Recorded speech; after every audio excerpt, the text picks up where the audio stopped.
नमस्कार, मैं ईतू सिंह आपका अपने चैनल अर्थात में स्वागत करती हूँ। हम पढ़ रहे हैं प्रसिद्ध कहानीकार उपन्यासकार शैलेश मटियानी का लिखा उपन्यास सवित्री। यह दूसरा भाग है। इसका प्रथम भाग पहले ही पढ़ा गया है, जिसका लिंक डिस्क्रिप्शन बॉक्स में दे दिया गया है। 4 भाग से शुरू करते हैं। तुम सोचते होगे वहां तुमसे मैं बोलती भी नहीं थी। कितना कठिन होता है अपने ऊपर बीतते हुए को दूसरों से कहलवाना। यह जितना मैंने पिछले कुछ दिनों में जाना, सुनील के बाबू पहले कभी नहीं जाना था। मेरे मन के भीतर बादल से भरे हुए थे और वह आकाश की तरह घुमड़ता था तुम्हारे लिए कि इतने दिनों के बाद तुम आए हो और इसी बार मेरी जिंदगी की अंतिम फैसला हो जाना है कि कैसे बीतना होगा इसे। मैं तुमसे कहना चाहती थी कि अगर तुमने अपने साथ ले जाकर मुझे यही महसूस कराना है कि मैं भ्रष्ट थी, मुझ में किसी घर वाली बहू या माँ हो चुकने का कोई भी विवेक नहीं है, तो मुझे नहीं आना है। अब सोचती हूँ कि तुम्हारे साथ साथ रह गई होती तो मेरे सारे भ्रम दूर हो चुके होते, लेकिन तुमसे दूर रहने में हर वहम जड़ें डालता चला गया। तुम्हारे मन में भी गांठें ज़रूर हैं कि शादी से पहले मैं किसी और से प्रेम करती रही थी। ऐसा मैं सोचती थी और सोचती थी कि तुम्हारे भीतर की यह गांठ हमेशा मुझे कोंचती रहेगी। मैं तुम्हारे साथ सो रही होंगी और तुम्हारे चेहरे पर, तुम्हारी आँखों में, तुम्हारे सारे जिस्म में यही वहम रेंगता होगा कि शायद यह औरत अपने प्रेमी के साथ भी। तुम्हारे साथ जो मैं ज़्यादा अरसे तक नहीं रह सकी, इसका सबसे बड़ा कारण यही था। मायके की आराम तलब ज़िंदगी ने मुझे और शह दी। लेकिन तुम विश्वास करो, यह सुनील एक एक दिन बढ़ता जाता था और डरने लगी थी कि एक दिन यह मेरे बाबू कौन है, कहाँ हैं, पूछने वाला हो जाएगा।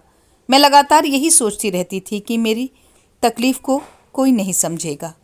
तुम समझते रहोगे कि मैं तुम्हारे साथ नहीं रहना चाहती और बाबूजी समझते रहेंगे कि रहने, खाने, पीने, पहनने की सारी सुविधाएं इसे दी जा रही हैं और क्या चाहिए। बच्चे की ढंग से परवरिश और पढ़ाई का बंदोबस्त भी हो ही जाएगा। हमारे लिए क्या ठीक होगा, इसे तय करने की सारी जिम्मेदारी जब दूसरे लोग संभालते हैं, तब जिंदगी बहुत मुश्किल हो जाती है। दरअसल सारी दिक्कतें तब पैदा होती हैं मीता, जब पति या पत्नी के पास कुछ ऐसा हो जिसे एक दूसरे से छिपा कर रखने की ज़रूरत हो। तुम ठीक कहते हो सुनील के बाबू। मैं तुमसे सिर्फ इतना कह सकता हूँ कि मीता, शायद मैं बहुत सहनशील न हो पाता। यह मेरे बाबूजी की दीक्षा है, जो हमेशा यही कहा करते थे कि दूसरे को हमेशा उसकी परिस्थितियों में रखकर ही देखा करो। किसी को अपने से हीन समझकर मत चलो, नहीं तो ऐसे ही बहुत से लोग होंगे जिनकी तुलना में तुम अपने को हीन समझते रहोगे। तुम विश्वास करो कि यदि शादी के बाद के दिनों में मिले हुए थोड़े से एकांत के दिनों में तुमसे रावत का जिक्र तुमने खुद कर दिया होता, तो थोड़ा सा बेरुखापन तुमने मुझ में देखा होगा। वह भी न देखती। मैंने अगर जान लिया होता कि तुम्हें मुझसे अलगाव नहीं, सिर्फ अपनी उस समय की परिस्थिति या मनस्थितियों के कारण तुम परेशान हो और ज़िंदगी में के नए मोड़ के साथ एडजस्ट नहीं कर पा रही हो, मेरा रुख और भी आत्मीय होता। इतना मैं ज़रूर जानता हूँ कि पैसे वाले पिता के यहाँ से दैनंदिन अभावों से घिरे हुए हमारे घर में आने पर कुछ ऐसा ही सोचती होगी कि रावत वाले सिलसिले में अफवाहें फैल जाने से जल्दीबाजी में बिना पात्रता और भविष्य की सहूलियतें देखे तुम्हारी शादी मेरे साथ कर दी गई है और इसलिए तुम्हारे मन में खिन्नता और कुढ़न है। शिक्षा की दृष्टि से तब तक मैं तुमसे फिसड्डी ही था। तुम एमए कर चुकी थी, मैं प्राइवेट देने की तैयारी कर रहा था। कोई भी आदमी जब किसी स्त्री को उसके शरीर से पाना चाहता है तो उसकी आत्मा के साथ पाना चाहता है। मैंने पत्नी और स्त्री के रूप में जो पहली पहली बार जाना, उसमें तुम्हारा रुख इतनी उदासीनता वाला था कि लगता था जैसे एक रस्म को तुम मजबूरी से झेल रही हो। मुझे सही रूप में पत्नी और स्त्री तो शादी के 4 वर्षों के बीत चुकने पर तुम सिर्फ अब लग रही हो मीता। और हालांकि मैं एक बच्चे का बाप बन चुका हूं, लेकिन ऐसा लग रहा है कि यह पहली सुहाग रात है। अरे भाई, तुम तो हद दर्जे के बेहया आदमी हो। अच्छा, एक बात बताओ, रावत ने तुम्हें कोई दीक्षा नहीं दी थी? धत! अरे तुम मर्द लोग लाख अपने उदार और विश्वासी होने का दावा करोगे, लेकिन औरत की तरफ से इतने शक्की होते हो कि शक तुम लोगों के मन में ठीक वैसे ही भरा रहता है जैसे सांप के माथे में जहर। समय कितना बड़ा फर्क डाल देता है। इस यात्रा में किस तरह की बातें तुमने मुझसे की थी, लगता था जैसे मेरी माँ बोल रही है, और जैसे अपनी माँ से कह लेती थी वैसे ही अब सारे सुख दुख, सारे पाप पुण्य तुमसे भी कह सकती हूँ।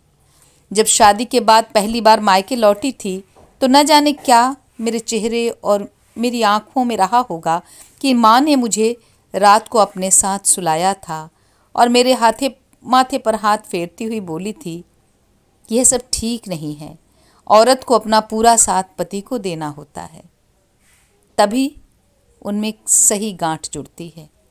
हालांकि उन 15-20 दिनों में तुम्हारे साथ रहने के बाद ही मैं सुनील को लेकर लौटी थी, लेकिन माँ ने यह अंदाज़ा लगा लिया था कि मेरा मन तुम में रमा नहीं है। माँ ने कुछ ऐसे पूछा था और उसके माँ के अनुभवी होने का ऐसा दबाव मेरे मन पर पड़ा कि मैं फूट फूट कर रो पड़ी। उसे बता दिया कि हालांकि रावत से अब सिर्फ चिढ़ ही मुझे है, लेकिन अपने मन को मैं पूरी तरह बदल नहीं पा रही हूँ। एक ज़िंदगी थी जो मेरी कल्पना की ज़िंदगी थी, वह मुझसे छूट गई। अब जो दूसरी दुनिया मुझे मिली है, इसे मैं सिर्फ रस्मी तौर पर ही अपना पाई हूँ। रावत का मेरा साथ BA पार्ट 1 से लेकर MA फाइनल तक का रहा था। वह एक तरह से मेरी याददाश्त का हिस्सा बन चुका था? हैं? क्यों नहीं कहती हो? तुम मुझे कुढ़ाकर मजा लेने के चक्कर में हो। मुझे टोको मत। आज मैंने अपने औरत होने को ही नहीं, पत्नी होने को भी पाया है। हाँ, माँ की कही हुई बात फिर छूट गई। इसे मैं तुमसे न जाने कब से कहना चाहती थी। माँ ने जैसे कोई एकाएक दुखती हुई नस को उंगली से दबा दिया। मुझे सोचने का भी खबर न देते हुए तड़ाक से खुले शब्दों में पूछ लिया था कि कहीं रावत से मेरा संबंध वैसा तो नहीं रहा। माँ के पूछने में कुछ ऐसा तीखापन था जैसा खुद अपने ही विश्वास को टूटने का संकट आ जाने पर होता है। रावत हमारे घर में बेरोक जाया करता था। उसकी माँ से यह रहस्य मैं तुम्हें पहली बार बता रही हूँ। हमारे बाबूजी का वैसा रिश्ता हो गया था, और वह भी लेट एज में। खैर, तब भी माँ जैसे मेरे बोलने, देखने और चलने से मैं से सूंघती हुई लगती थी। उसने जाने कैसे विश्वास कर लिया था कि मैं जिद्दी जरूर हूँ, भावुक ज़्यादा हूँ, लेकिन अपने हित अहित की तमीज़ मुझ में है। तो सुनील के बाबू, उस रात माँ ने जिस तरह पूछा, मैं शांत मन से यह जवाब दे पाई कि नहीं माँ, वैसा कुछ नहीं था। हाँ, भावना के स्तर पर लगाव था और इस तरह की मानसिक तैयारी की जरूर थी कि रावत अगर कोर्ट मैरिज के लिए भी कहेगा तो करूँगी। जब पता चला कि वह दूसरी लड़की से शादी करना चाहता है और मुझसे मिलने में से भी कतराता है, तो मुझे लगा कि मेरी कल्पना की दुनिया नष्ट हो चुकी है और अपने इस तरह के नष्ट हो जाने से को मैं सिर्फ अकेली थी, कोई मेरे साथ नहीं। जिस तरह से रावत ने एकाएक रुख बदला, उससे मैंने खुद को बेहद अपमानित और डिस्टर्ब महसूस किया था, और अपनी ही कुढ़न, अपना ही डिफिटेड ईगो था जो मेरे अस्तित्व में खून की तरह दौड़ता था। कहाँ मैं समझती थी कि इसे रावत अपना सौभाग्य समझता होगा कि मैं उससे प्रेम करती हूँ, और कहाँ उसने एकाएक ऐसे कन्नी काट ली जैसे मुझ में कोई बहुत बड़ी कमी दिखाई दे गई हो। मैं उन दिनों बहुत बड़ी मानसिक टूटन में थी। आत्महत्या कर लेने की बात भी सोचती थी कि अपने प्रेम में जलील होने की यह तकलीफ है, उसे किसी भी दूसरे को समझाया नहीं जा सकता। लेकिन हम औरतों के स्वभाव में एक चीज़ तो होती ही है, भावनाओं की सारी उथल पुथल के बीच भी व्यवहारिक जिंदगी पर भी आंख लगी रहती है। मैं भी जानती थी कि आत्महत्या न कर पाने पर अपने अगर ज़िंदगी भर कुंवारी ही बैठी रह गई या कि फजीहतों से भरी ज़िंदगी को ले बैठी तो एक और बड़ा मरण होगा।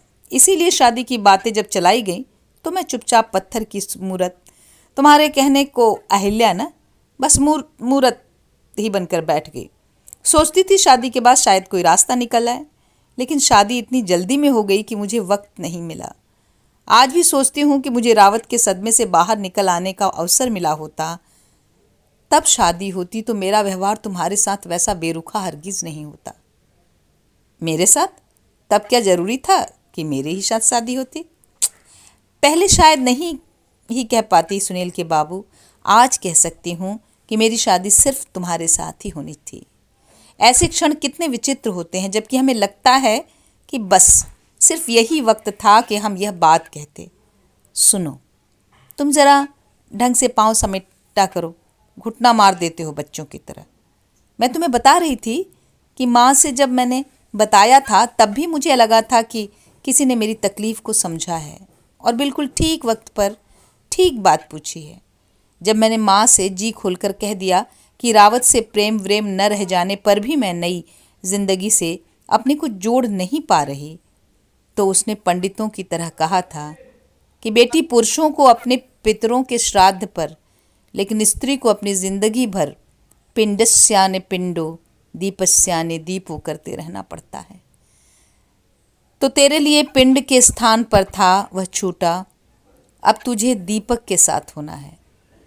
माँ यह भी कहती थी, तुम्हारी माँ का स्वभाव तुम्हारे बाबूजी के स्वभाव से, हमारे बाबूजी के स्वभाव से मिलता है। वैसी ही शांत चित्तता, वैसा ही अनुराग। मैं तो उन्हें सास समझकर चलना ही भूल जाता हूँ। लगता है माँ है। सुनो मीता, कहीं ऐसा तो संभव नहीं कि हमारे बाबूजी तुम्हारी माँ से प्रेम करते हों, वैसे ही जैसे तुम्हारे पिताजी रावत की माँ से, लेट एज में। हट बदमाश कहीं के। अच्छा सुनो, वक्त क्या हो गया होगा? आज रात भर जागते रहोगे क्या? तुम तो समाधि में जैसे बैठ जाते हो। सुनील जाग गया तो फिर मैं उसी के साथ जाकर सोऊंगी। मीता, तुम्हारा यह हंसना फिर इस लंपट ब्राह्मण को कहने दो कि यह प्रभु की कृपा के तुल्य है। हमारे बाबूजी कहा करते थे कि आदमी ढेर सारे भोजन से नहीं, प्रभु स्मरण से सुखी होता है। मुझे इस वक्त लग रहा है कि 1000 स्त्रियों में जो सुख नहीं है वह तुम्हारी इस वक्त की हंसी को सुनने में है। हमारे बाबूजी, बेचारे बाबूजी का नाम तुम ऐसे वक्त में ले रहे हो कि मैं तो मारे शर्म के दबी जा रही हूँ।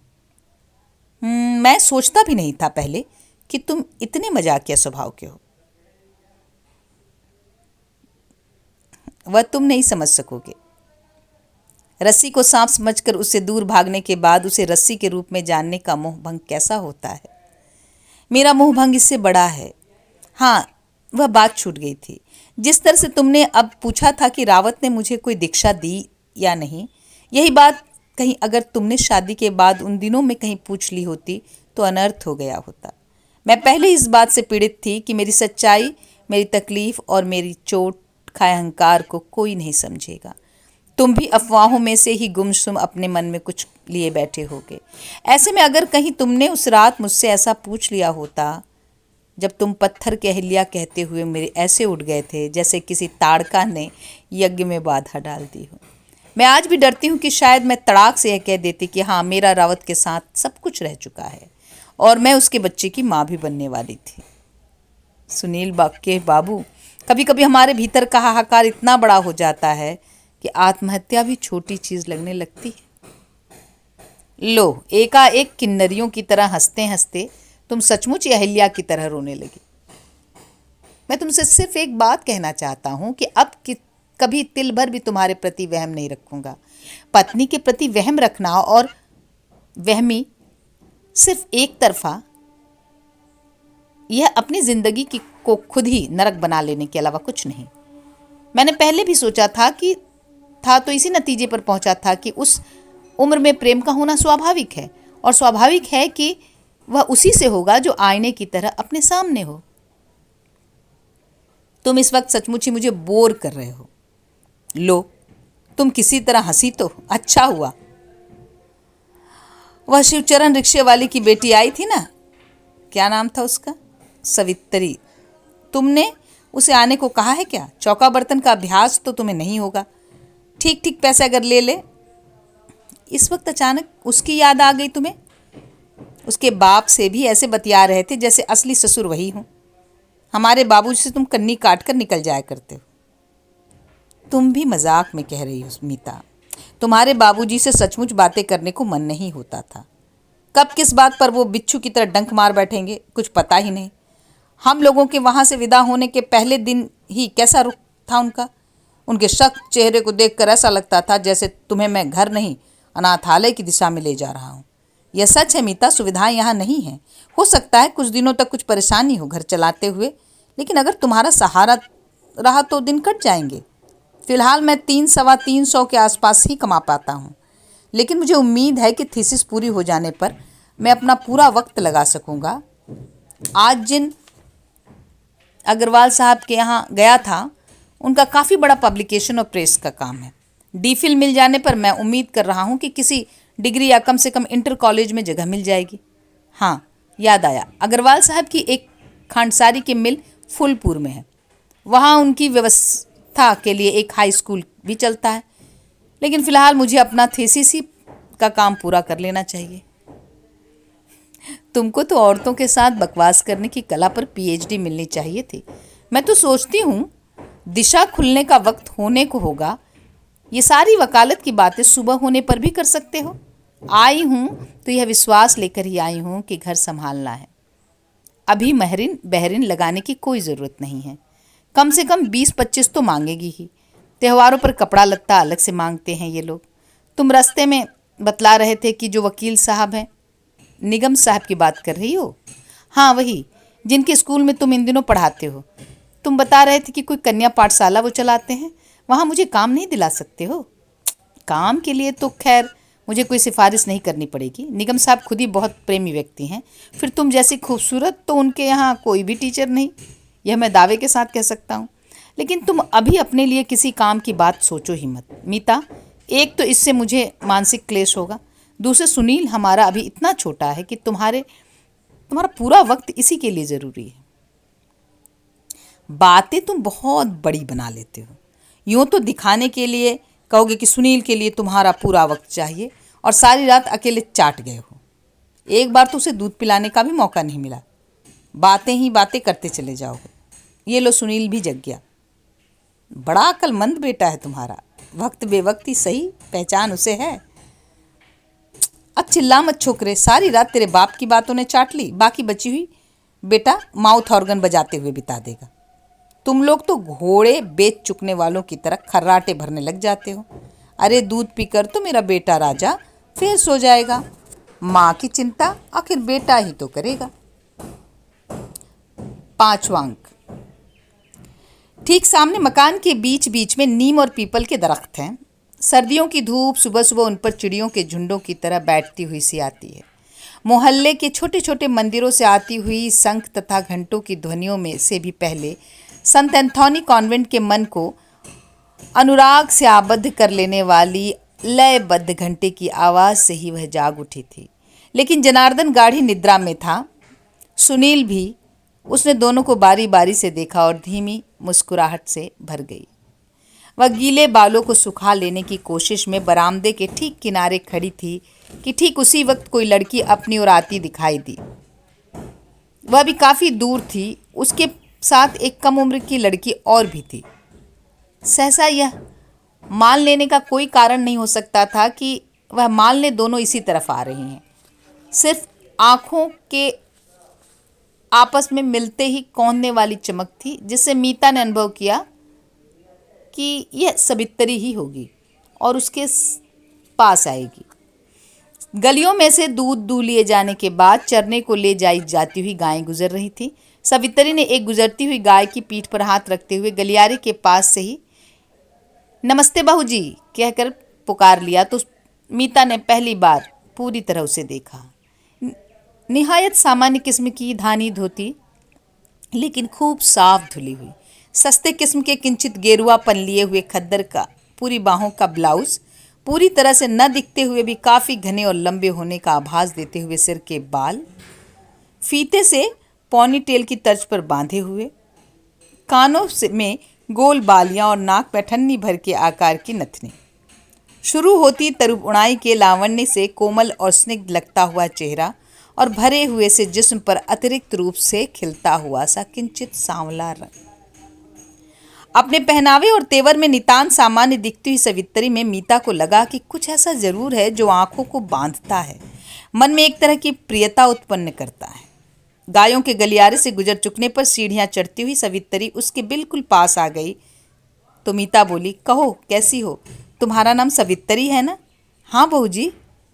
मगर आपके मकान मालिक भट्टाचार्य जी साहब है ना, जिनकी टकिया सड़क की तरफ पड़ती है? बहुत मजाकिया आदमी है। कहते हैं सवित्री का मतलब होता है सूरज की किरण।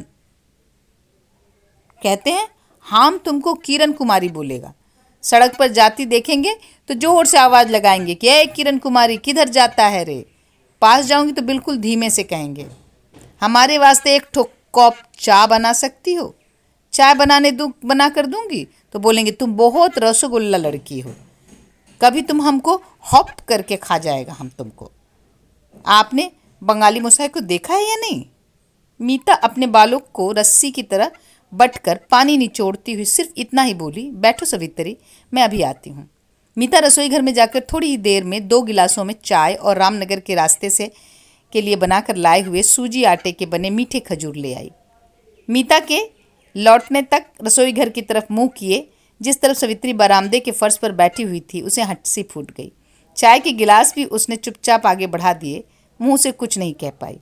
मीता के यूं हंसने पर विस्मय प्रकट करती हुई सवित्री बोल उठी, क्यों बहू जी, हमारे ऊपर हंसती हो क्या? हाँ, तुम पर ही हंसी आ रही है। तुम तो सवित्री अच्छी खासी जवान हो गई हो, अभी तक छोटी लड़कियों की तरह क्यों बैठती हो? मीता रसोई घर से थाली में दाल और बैठने के लिए पट्टा ले आई। सवित्री ने चाय का गिलास नीचे रखकर थाली ले ली और दाल बीनती हुई बोली, बहू जी आपके बच्चे कितने हैं? बाबू बता रहे थे एक ठो लल्ला है। अरे जब जानती हो तो फिर क्यों पूछ रही हो? तुम्हारे बाबू ने तुम्हें कल ही तो बताया होगा, रात भर में कुछ बच्चे तो होने ही जगह होंगे। मीता फिर हंस पड़ी। हंसते में ही लंबे लंबे वार्तालापों में व्यतीत हुई रात जैसे फिर सिर्फ उसकी स्मृति में ही नहीं बल्कि सारे अस्तित्व में कौंध उठी। उसने अनुभव किया कि 4 वर्षों के वैवाहिक जीवन को अन्यमनस्कता और अनिश्चितता के टूटने से वह अब एक तरह से मानसिक मुक्तता में है। हमारा तो बहू जी इस तरफ कभी ध्यान नहीं गया, अक्सर ऐसे ही बैठ जाती हूँ हम तो, किसी ने आपकी तरह टोका नहीं। हमको तो अब खुद शर्म लग रही है, आगे से ऐसे नहीं बैठेंगी। ए गणेशी, ये गिलास तस्तरी साफ करके रख दे और झाड़ू लगा दे। बहू जी क्या अब बाबूजी अभी तक सोए हैं? लल्ला भी सोया लगता है। अरे बहू जी आपका मन हो तो हमको माहवारी पर रख लें, न हो ना रखें, हम तो यूं ही कभी आने जाने में बैठ लिया करूँगी। आप हमको बहुत अच्छी लगती हैं। आपके से गोरे रंग और चौड़े माथे वाली कोई मोहल्ले भर में बहू नहीं ना। यूं पहाड़ने तो हमने और भी कई देखी हैं। जिस स्वर और स्निग्ध मुद्रा में सवित्री बोल रही थी, मीता को उसका बोलना अच्छा लगा। बोली, बना रही हो क्या? अरे बहू जी हम क्या बनाएंगे, बनाने वाले ने तो पहले ही आपको बना दिया। आप कल रात बहुत देर से सोई लगती हैं, नहा चुकी हैं फिर भी आंखों का भारीपन नहीं गया। इस बार मीता झेंप गई। अपने ही चेहरे पर का रक्त भी कैसे फूल की तरह खिलने का हो जाता है, यह अनुभूति कभी कभी मुग्धता में भी ऊब चूब कर डालती है। वह निश्चय करना चाहती थी कि सवित्री को काम करने को कहे, लेकिन उसे लगा कि यदि इस वक्त उसने 30-35 रुपये भी बता दिए तो वह मना नहीं कर सकेगी। एक धीमा सा विषाद मन में घर की आर्थिक स्थिति के प्रति उभरने को हुआ ही था कि अचानक ही उसे कुछ याद आया और एक धीमी सी मुस्कुराहट के साथ उसने पूछ लिया, सुनो सवित्री, तुम माहवारी कितना लोगी? देखो हमारे बाबूजी कोई अफसर या व्यापारी तो है नहीं। कहने को हुई थी कि अपने आप को रोक लिया, एक क्षण रुककर बोली, देखो संकोच की कोई बात नहीं है। अरे जो तुम दूसरों से ले लेती हो हम भी दे देंगे। खाना तो मैं खुद ही बनाया करूँगी, तुम सिर्फ चौका बर्तन कर जाया करो। क्या बताएं बहू जी, आपको देखने सोचते तो मन करता है कि हम पैसे की बात सोचे भी ना। आप जो ठीक समझे ना दे देंगे। नहीं सवित्री, तुम गरीब घर की बेटी हो। मैं ऐसा है बहू जी, कई घरों में हम काम करते हैं, बाबू पर भी बोझ डाले रहना अच्छा नहीं लगता। छोटा भाई तो आवारागर्द किस्म का निकल गया है, बस सिगरेट बीड़ी फूंकने और फिल्म देखने का शौकीन है। कोई हमें 20 भी दे देते हैं, कोई 10-15 भी। झिक झिक तो हम किसी से नहीं करते। हाँ, काम मांगने से पहले लोगों का स्वभाव देख लेती हैं। बहुत बंतु किस्म की औरतों के घर काम करना अच्छा नहीं लगता हमें। अरे भाई, कई औरत बेचारियों के लिए तो तुम मुश्किल भी खड़ी कर देती होगी ना। मीता ने हंसते हुए कहा। तो पहले वह समझी नहीं, समझी तो झेप गई। हाय बहू जी, आप मजाक बहुत बनाती हैं। अच्छा, अब हम इस वक्त चले बहू जी। रात के बासन तो बाकी नहीं दिखते। दोपहर का खाना कितने बजे तक खा लेती हैं आप लोग? तुम हमारे घर यहाँ काम करने के लिए दोपहर को 11 बजे के बाद कभी भी और रात को 8-9 बजे तक आ जाया करना। और हाँ सुनो, जिन दिनों तुम माहवारी पर रहा करो, काम पर आने की ज़रूरत नहीं है। 5 दिनों तक मैं ज़रा परहेज करती हूँ। मीता ने सारी बातें धीमे से मुस्कुराते हुए और स्नेह के साथ ही कही थी। तो भी एक क्षण को सवित्री का चेहरा थोड़ा परिवर्तित हो गया। मीता के कहने तक में वह उठ खड़ी हुई थी।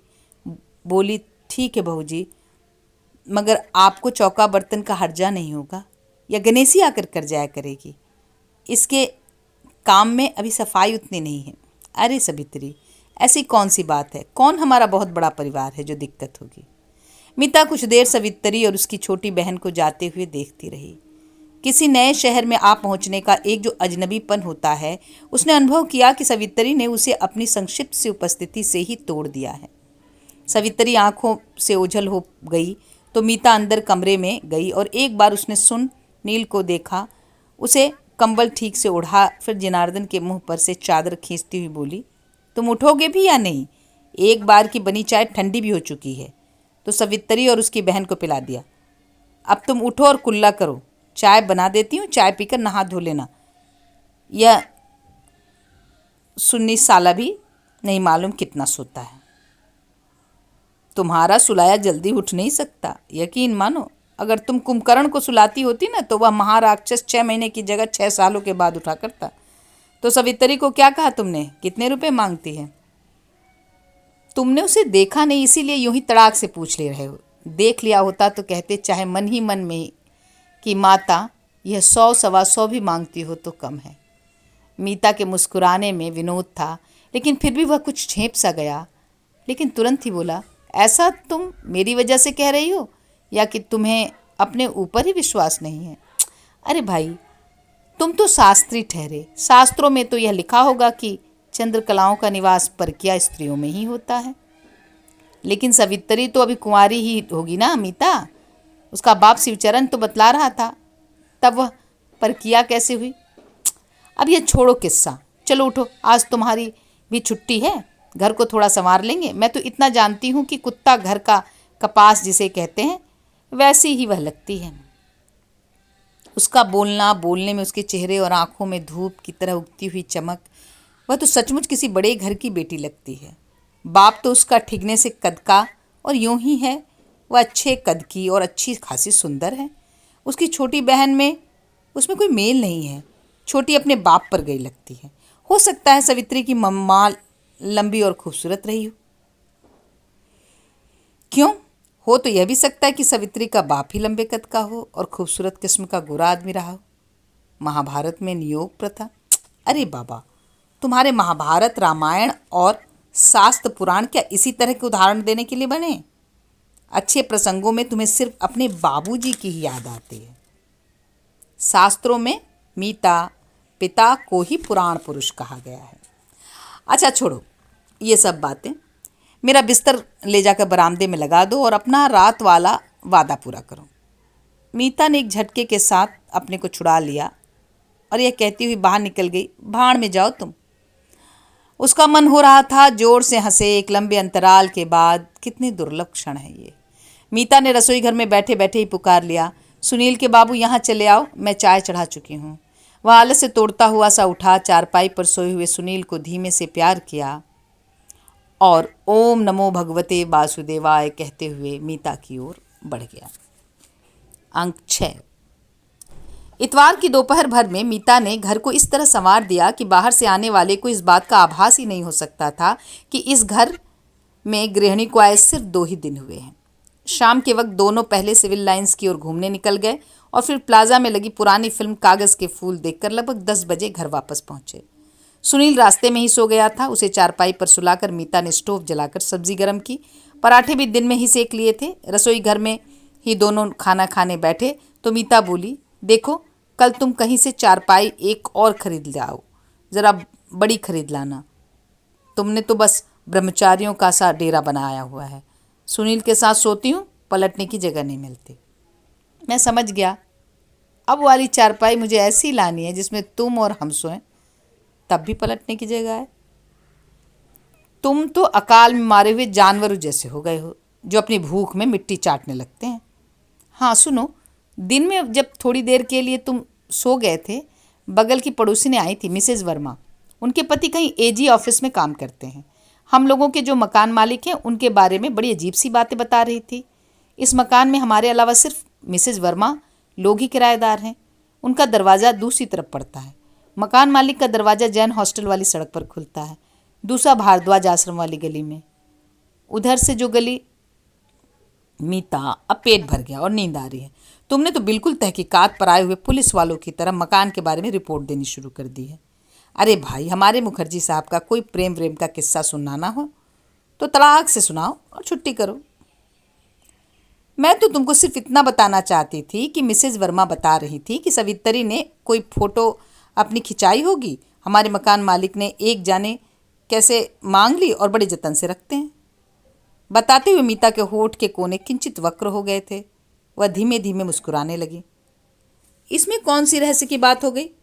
कल किसी वक्त तुम ही बता रही थी कि उम्र सिर्फ एक बाहर से देखने की चीज़ है।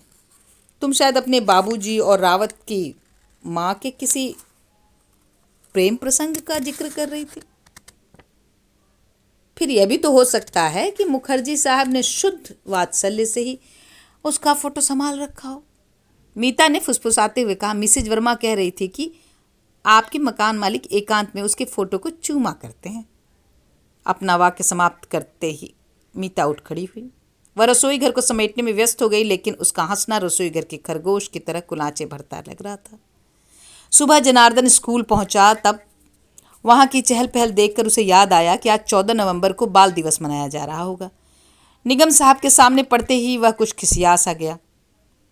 वह टोके इससे पहले वह बोल उठा, नमस्कार साहब, परिवार ले आया था। घर का बंदोबस्त करने में ही समय बीत गया। छोटा बच्चा भी एकाएक बीमार पड़ गया था। डॉक्टर रमेश चंदा को इलाज करवाया है, अब ठीक है। कल 2 बार सोचा था आपके यहाँ। निगम साहब से नमस्कार स्वीकार कर लेने किसी मुद्रा में अपने भारी भरकम सिर को थोड़ा सा हिलाकर दूसरी तरफ निकल गए। तो वह तय नहीं कर पाया कि बाल दिवस की तैयारियों में उसकी अनुपस्थिति के प्रति उनका रुख नाराजगी का है या नहीं। इतना वह जानता था कि नवंबर का महीना शुरू होते ही निगम साहब के सारे अस्तित्व में बाल दिवस मंडराने लगता है। 2 महीने पहले ही राष्ट्रपति, उपराष्ट्रपति, प्रधानमंत्री, स्वराष्ट्र मंत्री, वित्त मंत्री से लेकर मुख्यमंत्री तथा अन्य प्रादेशिक मंत्रियों तक को भव्य ढंग से पत्र चले जाते हैं। जहाँ कहीं से शुभकामना संदेश आ जाते हैं, उन्हें विनोदिनी देवी कन्या पाठशाला के सॉवेनियर में छापने का के साथ साथ उनकी फ़ोटो को खिंचाकर कुछ को मढ़वा देते हैं, बाकी एल्बम में रख लेते हैं और विशेष रूप से अपने मुवक्किलों को दिखाते हैं। सॉवेनियर में छपने वाले अधिकांश शुभकामना विज्ञापन भी मुवक्किलों के ही होते हैं। पिछले वर्ष के बाल दिवस की तैयारियों में जनार्दन ने भी काफ़ी परिश्रम किया था। सॉवेनियर के प्रकाशन में भी निगम साहब प्रसन्न हुए थे और सीधे 50 रुपये बढ़ा दिए थे। नाराज होंगे तो घटा भी सकते हैं। जनार्दन जानता है कि अपने इस छोटे स्कूल को लेकर निगम साहब अपने व्यक्तित्व के विश्वविद्यालयों के कुलपतियों की कोटि की गरिमा का अनुभव करते हैं। उसने चारों ओर देखा। अच्छी खासी सजावट और चहल पहल के अलावा पुलिस वालों की मौजूदगी समारोह को भव्यता प्रदान कर रही थी। स्थानीय राजनीति के छुटभैये भी इधर उधर मंडरा रहे थे। वह अपनी चिंता में था कि जिलाधिकारी की पत्नी की मुख्य अतिथि के रूप में उपस्थिति सारे वातावरण में छा गई। खास तौर पर सारे वकील एक साथ ऐसे उठ खड़े हुए जैसे कक्षा में अपनी गुस्सैल अध्यापिका को देखते ही छोटे बच्चे उठ खड़े होते हैं। मुख्य अतिथि ने अपना संक्षिप्त भाषण में जहां दो बच्चों के स्कूलों को सुचारू रूप से चलाकर निगम साहब के द्वारा पंडित जवाहरलाल नेहरू और प्रधानमंत्री इंदिरा गांधी के महान आदर्शों को पूरा किए जाने की बात कही। वहीं महिलाओं की प्रगति का भी जिक्र किया।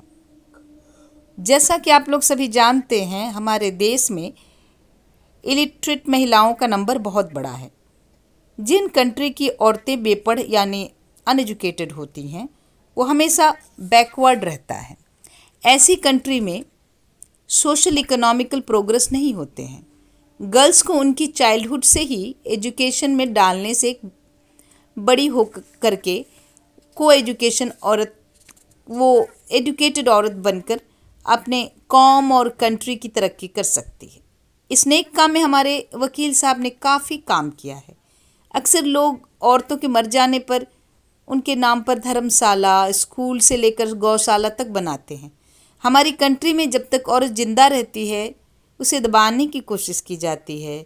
हमारे वकील साहब ने अपनी जिंदा धर्मपत्नी के नाम पर स्कूल बनाकर एक महान आदर्श पेश किए हैं। हम इस बात की तारीफ करती हूँ।